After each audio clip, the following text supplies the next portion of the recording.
Canada, and I'm here with Bob Ackerman from Bob Ackerman's Golf Academy. We are here to take you back to the basics in golfing. What we want to do is help you enjoy golfing, give you that one maybe extra tip that's going to make a big difference in your golf game this season, so you turn around, get out there, and enjoy your golfing. The first thing that we talked about in the show was the overview of being able to make sure that your mind, your body, your equipment, your technique, and your environment and your vision is all in excellent shape for your golf game.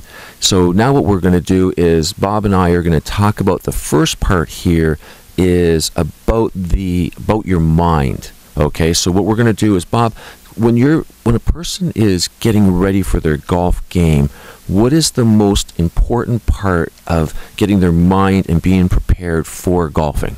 You need to have a plan.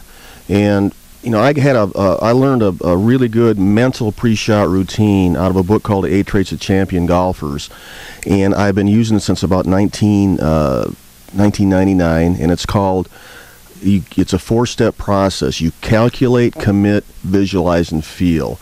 And if you can consistently use this mental pre-shot routine where you calculate the distance, calculate the club you need to use, commit to that distance, commit to that club you're going to use, then visualize the shot, and then feel your swing, whether you're playing in the U.S. Open or playing by yourself or with your wife and kids, you'll develop this consistent approach to the mental side of golf. So it cuts right to the core where you don't have to worry about the positive or negative emotions. If you consume your mind with this calculate, commit, visualize, feel, calculate, commit, visualize, feel, it cuts through all the distractions. It allows you to relax and concentrate on what you're trying to do. So that makes sense. So like it's just common sense. That's exactly right. So when they're right at the tee, right there and then, right? This is what you're talking about. First thing is they want to sit there and they want to calculate. They want to commit. Keep going and visualize. So you see the flight of the ball. Yes. Going through the air, where it's going to land. That tells your brain it's telling your brain what your body needs to do to create that type of ball flight. It bypasses a lot of the garbage that's going to run in and out of your head, where the water is, where the out of bounds is, which you take that part in when you calculate. You can't ignore the out of bounds. You can't ignore the water. You asked me a great question in the first show is, it's so hard to hit a shot that either have to go over water or avoid water on either side. It's why golf courses, ponds are filled with golf balls. Yes. And it's the overly concern about not calculating that factor in. If you don't want to go in the water, well, that's the first thing you calculate. Okay, so where's the next place you want to go? Well, let's say you want to go over the water.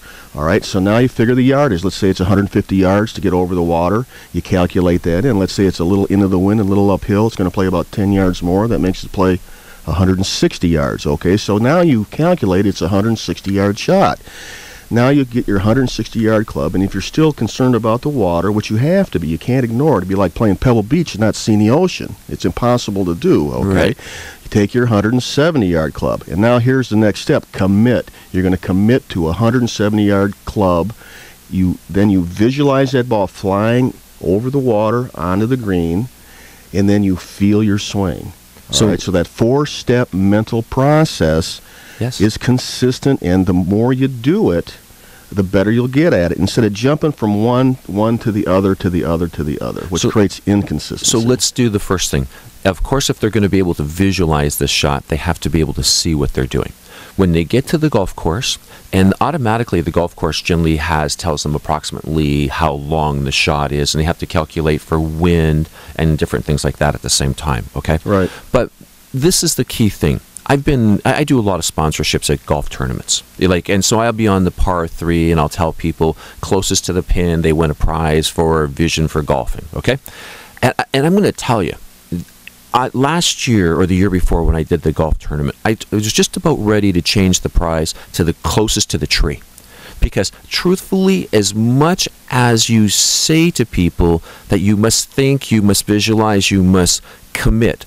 But I'm going to tell you right now, I only normally see very few shots where we go, wow, that's incredible.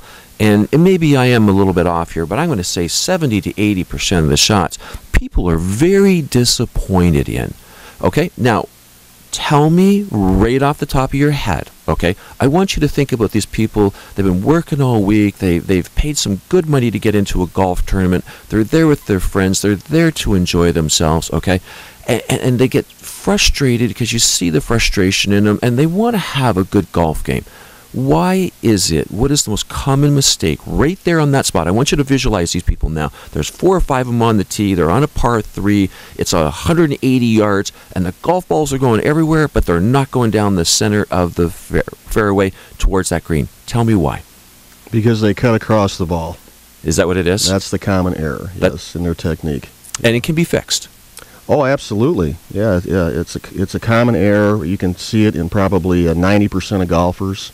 There's a big difference between the 90% of the high handicap golfers and the 10% of the low handicap golfers. The low handicap golfers, the top 10%, have learned to hit from the inside out, which produces a right to left ball flight, draw spin on the ball. All right. The rest of the golfers, they're trying to make the ball go to the left, and then they swing left, and it makes it worse. So as a golf instructor, I spend 90% of my time fixing slices, and I'm the world's best slice fixer because I've been doing it for so long. I can take a golfer that is just, hits these high, weak slices, and in less than 5 minutes, teach him to hit a draw. It goes 50% further, and then they hit the draw, and I asked them a question. I said, "When's the last time you hit a draw?" And they says, "Well, I think I hit one 20 years ago." So when these people are trying to turn their bodies to compensate for their golf swing, that's obviously wrong, correct? Oh yes, there's the you could say the number one problem with golfers is misconceptions. They read the magazines, they watch the television shows, they get the tips, okay, and they don't have this basic approach to why the ball flies the way it does in the air. It flies because of spin. Would you believe they're getting the advice from the wrong people or the wrong place? Absolutely, yeah. Absolutely. It's the golf industry every 6 months comes up with a new swing technique. Every 6 months it comes up with a new high-tech piece of equipment that's going to cure your slice. All right. Well, I've been playing the same set of golf clubs for 10 years. It's because they work. And that's I would say a very consistent approach. So if you're going to turn and fix your mind in golfing, correct? If you're going to fix your mind, you have to fix your approach to hitting that golf ball so that you can be in that other small percentage of the good golfers instead of the large percentage that are trying to turn their bodies the wrong way. Learn to hit a draw. Learn to curve the ball right to left if you're a right-handed golfer. Yeah. And if you can do that, you've immediately gotten into the top 10% of golfers. They swing from the inside out. So realistically, you'll want to get a hold of Bob Ackerman at his golf academy and like you said, if you contact him from the show, he's going to give you a half an hour free lesson. So that's right. Indoor studio. That's right. Right in the indoor studio. So how can you go wrong with just right at the beginning? And if there is a deficiency in the vision, well, we can help you with that at Visions of Canada. We are going to take a break here for 1 minute, and when we come back, the next concept, what we're going to be talking about is working with your body. And we want to make sure that you don't injure yourself. So when we come back here in 1 minute, we'll be talking about your body and helping you with your golf game. Thank you very much for listening to our show.